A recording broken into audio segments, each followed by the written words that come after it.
Ini tidak ada pengecualian, semua kullu murid, kecuali majzub. Majzub tidak disebut murid. Ya, murid berarti salik. Thariqah sufi itu salik, murid. Thariqah majzub itu muhib, ahli mahabbah. Yang ketiga thariqah malamatiyah. Kita ini yang pertama ini. Antum gak akan sanggup ngikutin wali majzub, dan juga gak akan sanggup ngikutin wali malamatiyah. Laqad ja'akum rasulun min anfusikum fa in tawallu faqul hasbiyallahu la ilaha illa tawakkaltu huwa rabbul arsyil azim.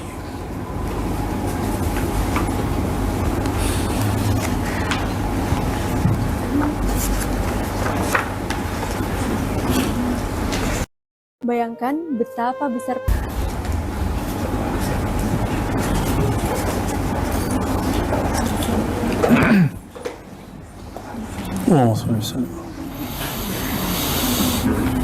Ya, kita sekarang masuk ke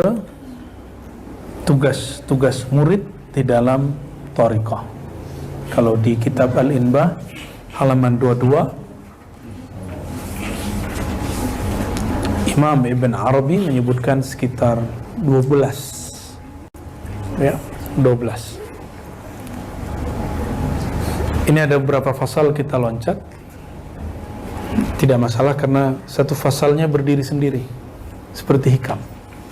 Jadi seandainya dimajukan, dimundurkan, tidak ada masalah.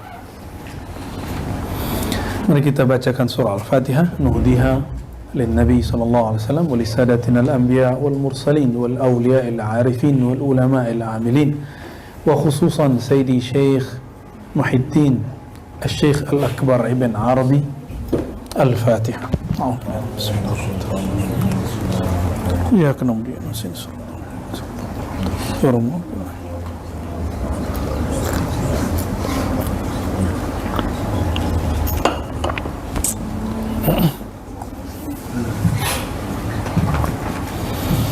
بسندنا المتصل للإمام الشيخ الأكبر محي الدين بن عربي قال: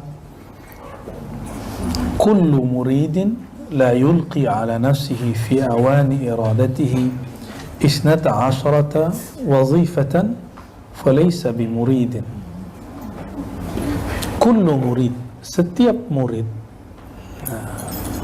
Kita ini disebut murid karena berkehendak ingin mengenal Allah, karena berkehendak ingin wusul, merasakan hadirnya rohani kita, kehadiran Allah Subhanahu wa ta'ala. Maka Imam Ibn Arabi memberikan rumusan adab-adab. Ini adab-adab besar, kita lakukan semampunya, ya. Kalau nggak mampu ya dicicil, jangan ditunda-tunda. Nah, kullu murid, ini tidak ada pengecualian, semua kullu murid, kecuali majzub. Majzub tidak disebut murid. Ya, murid berarti salik. Jadi kalau di level macam-macam thariqah itu kan ada thariqah 3 yang saya sebut biasanya. Thariqah sufi itu salik, murid. Thariqah majzub itu muhib, ahli mahabbah. Yang ketiga thariqah malamatiyah. Kita ini yang pertama ini. Antum gak akan sanggup ngikutin wali majzub, dan juga gak akan sanggup ngikutin wali malamatiyah. Ya. Tapi kita ihtiram kalau ketemu wali majzub, kita tasdik kalau ketemu wali malamatiyah. Husnuzan, karena ujian malamatiyah husnuzan. Selalu husnuzan atau suuzan, baik sangka atau buruk sangka, nggak lebih dari itu. Ya, tasdik atau inkar. Ya. Nah, kita yang pertama ini. Nah, kalau di majzub dia punya sistem yang, kalau di filsafat itu ada aliran namanya post struktural. Jadi dia nggak mau ngikut program, di jalannya jalan sendiri. Dia nggak ada rambu-rambu deh. Itu majzub sama alamat itu nggak ada rambu-rambu. Mereka tidak pernah ingkar syariat, tapi jangan antum berharap melihat mereka mengamalkan syariat, kecuali mereka lagi halnya sufi. Majzub, orang majzub gimana mau?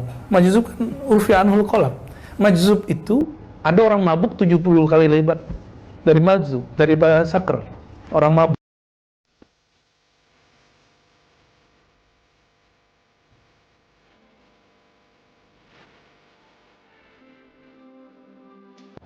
Dia mabuknya disimpan di bagian paling dalam hatinya. Aslinya dia mabuk, tapi Allah beri kemampuan kepadanya menahan mabuknya. Nah, itulah Nabi SAW menyisakan sedikit itu. Tapi Nabi nggak sampai malam Atiyah karena beliau lebih kuat. Maka beliau mengatakan, syayyabatni Hudun wa akhwatuha. Hud wa akhwatuha. Ada hadis begitu? Hadis sahih, ada di Bukhari, kesingat saya. Surat Hud dan saudara-saudaranya membuat kepalaku beruban. Apa itu? Diusut-usut, banyak ayat-ayat yang berat. Tapi yang paling berat, wastaqim kama umirta. Hei Muhammad, istaqim. Hendaklah engkau teguh supaya nggak mabuk. Ya. Ada sahabat Nabi Hudzaifah, ada Hanzalah. Itu orang-orang ketika kena mabuk itu nggak tahan. Jadi sahabat Nabi itu ada yang nggak tahan. Maka ada beberapa riwayat sahabat Nabi depan ayat pingsan. Di zaman Sayyidina Al-Hasan Al-Basri dibacain surat Al-Hadid sampai di ayat alam ya'ni lil ladzina amanu an takhsha'a qulubuhum li dzikrillah, pingsan. Kita nyebutnya fana, gak kuat nahannya. Sayyidina Musa pingsan, benar ya? Sayyidina pingsan. Ini hal yang bergejolak di dalam hati, mau disampaikan nanti ditakfir orang. Nah, itu yang dikatakan Sayyidina Abdullah bin Abbas. Ini ada ayat, kalau aku jelaskan mana ayat ini, la kafartumuni, kalian akan kafirkan aku. Di riwayat lain, la rajamtumuni, kalian akan rajam saya. Ya. Tapi tenang, itu dulu. Sekarang ilmu ini sudah bertahap dibuka, sudah dimulai oleh Imam Hakim Tirmizi di abad ketiga, diteruskan Imam Sulami, Imam Kusyairi, terus sampai sekarang. Akhirnya ilmu ini menjadi biasa. Cuma meskipun biasa, kita harus pakai cara menjelaskannya. Kalau enggak, nanti tambah gawat nanti ya. Nanti orang salah paham lagi. Nah, jadi kita tidak sanggup. Antum nggak akan sanggup ngikutin pola-pola Wan Sekhon, nggak sanggup. Ya, ikut Bahlul ente ntar. Ya, hanya orang-orang yang dikuatkan kolbunya.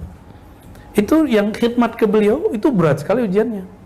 Tanya ke orang yang khidmat ke wali-wali majzub. Dulu ada Habib Ja'far Al-Kaf, berat sekali. Tapi tasdik beliau dapat anugerah. Dibukakan oleh Allah batinnya. Ya, dilapangkan pikirannya. Sama, oleh malam mati ini lebih dahsyat lagi. Nah, dan malam mati itu setiap zaman ada. Dulu di zaman Syekh Abdul Qadir Jilani, muridnya. Jadi mabuknya Syekh Abdul Qadir Jilani diturunkan kepada Quthaib Alban. Turun ke beliau. Kalau nggak ada orang mabuk kayak beliau, nggak akan ada orang seperti Salahuddin Al-Ayyubi. Karena gurunya mabuk, muridnya betul-betul dahsyat. Nggak bisa nyelesain Palestina kalau nggak Salahuddin. Siapa gurunya, mursyidnya? Quthaib Alban. Jadi kalau ada orang hari ini jualan khilafah, tapi jauh daripada nur ilmu asrar ini, ilmu tasawuf, saya meragukan dia. Ya. Salahuddin Al-Ayyubi kemudian mengambil alih Al-Azhar tanpa perang, tanpa darah. Tuh, kalau udah dapat nur kewalian. Padahal sebelum itu, Salahuddin yang saya kejar itu adalah dunia. Perang sama ini, perang. Ketemu Quthaib Alban, nggak ada, aman. Dibersihin sama Quthaib Alban. Quthaib Alban, jangan antum harap ketemu dia lagi sholat. Dia nggak ingkar sholat. Dia di dalam begitu itu ingat Allah. Antum di dalam sholat lupa Allah. Tuh, gimana? Jangan belagu sosok pinter sholat. Kita ini baru latihan sholat. Ya, kita ini baru bener-bener latihan, belum bener-bener sholat. Ya. Tanyalah antum ke guru-guru ya, salam. Ya, tanya ke kawan-kawan kita, apakah dia benar-benar sholat? Kan hakikatus sholat, aqimis sholata lidzikri. Apa benar sudah mendirikan sholat dengan zikrullah? Kan belum. Saya masih meragukan ini. Ya. Kita ini baru latihan zikir. Maka kalau ketemu wali-wali majzub, wali-wali malamatiyah ini, kita ihtiram dan tasdik. Kita katakan, aku tidak ingkar kepadamu, tapi mohon maaf, mungkin tidak sanggup mengikutimu. Boleh mengatakan begitu, nggak ada masalah. Ya. Tapi kalau antum mau ikut, silakan. Mau khidmat sama mereka. Ya. Kalau aneh angkat tangan. Nah, kita khidmatnya di bidang lain. Nah, kita jalurnya yang pertama, thariqatus sufiyah. Tapi jangan ngerasa sufi juga. Kita sedang belajar, ingin mengikuti jalan mereka. Ada sederhana begitu. Ya masa sufi begini, sarungan pakai kopiah hitam, ini kan nggak pas. Sufi pakai apa dia? Pakai apa ya? Orang banyak sufi itu kemana-mana ke serban, gitu. Kemana-mana buat tasbih. Udeng-udengnya itu bukan sufi. Udah ngeliat orang Yaman belum? Nyabit rumput pakai serban. Itu pakaian adatnya orang Arab. Tapi ada yang sorban ulama, itu ada. Orang-orang ulama Saudi sebagian berlebihan juga mengatakan bahwa serban itu libasus syuhrah, pakaian syuhrah. Itu berlebihan juga.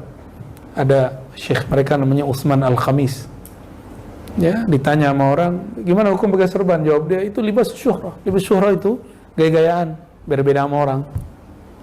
Di hadis Abu Daud itu dimurkai Allah orang pakai libasus syuhrah. Lo nggak boleh ngomong begitu, itu kan pakaian Rasulullah. Kita cukup katakan niat kamu apa pakai serban, gitu aja. Maka saya tidak sepakat dengan fatwa yang mengatakan bahwa pakai serban libasus syuhrah. Ya, pakai aja. Ya, mau pakai kan? Ntar kita suluk pakai kok. Saya suluk nanti full pakai 10 hari. Insyaallah. Ditambah khirqah. Dulu kita cuma pakai khirqah, nggak pakai serban. Tapi sekarang kita akan pakai serban. Insyaallah ya, biar lebih. Karena malaikat itu berserban. Malaikat berserban. Para nabi hampir semua serbanan. Kalau ulama cuma Izzuddin bin Abi Salam yang nggak pakai serban. Kayak kita inilah. Pakai kopiah kupluk udah taruh gitu di kepalanya. Ya. Tapi ingat juga ilmu itu kadarnya bukan berdasarkan tebalnya sorban. Serban itu libas ulama, kita aja udah ya. Jadi para sufi yang diturunkan yang paling basic di bawahnya adalah murid. Nah, kita ini kullu muridin la yulqi ala nafsihi fi awani iradatihi. Seorang murid yang tidak yulqi, yang tidak menempatkan dirinya. Kalkulator pajak paling keren tahun ini. Kemuridannya, iradatihi itu kemuridannya. 12 adab atau tugas wazifah. Falaysa bimurid. Maka dia belum disebut murid yang shadiq. Dia murid tapi belum shadiq. Shadiq artinya apa shadiq? Terpercaya, yang lurus, yang hakiki. Ya. Di sini nggak ada maksum, nggak ada. Terpelihara di dosa, nggak ada. Tidak pernah bermaksiat, nggak ada. Nggak mungkin, karena selain Nabi pasti bermaksiat. Apa? Ya. Nggak pernah salah, itu nggak ada di sini. Tapi antum coba lihat, ya. Kalimatnya umum-umum sekali. Yang pertama, thalabus syekh. Ini nanti bisa kita ringkas ya. Ini kan jadi 12. Tenang, ntar amanah jadi 4. Ya, dirusuh nanti insyaallah. Ini standar Imam Ibn Arabi. Jadi sufi. Baru murid belum sufi. Pertama, talabus syekh wa ihtiramuhu idza wajada. Mencari guru dan menghormatinya apabila telah berjumpa. Syekh di sini syekh apa? Syekh mursyid khusus.